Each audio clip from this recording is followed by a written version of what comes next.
نحييكم سيداتي وسادتي من حاضرة الجهة الشرقية وجدة، حيث يترأس أمير المؤمنين صاحب الجلالة الملك محمد السادس نصره الله بمسجد محمد السادس حفل إحياء ليلة القدر المباركة في هذه الأجواء العطرة المليئة بالنفحات الربانية.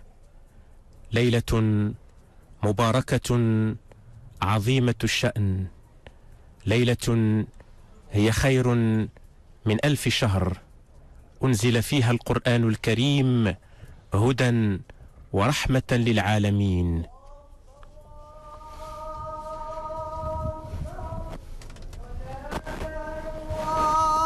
أشهد أن محمد رسول الله. حي على الصلاة، حي على الفلاح، قد قامت الصلاة. الله أكبر، الله أكبر، لا إله إلا الله.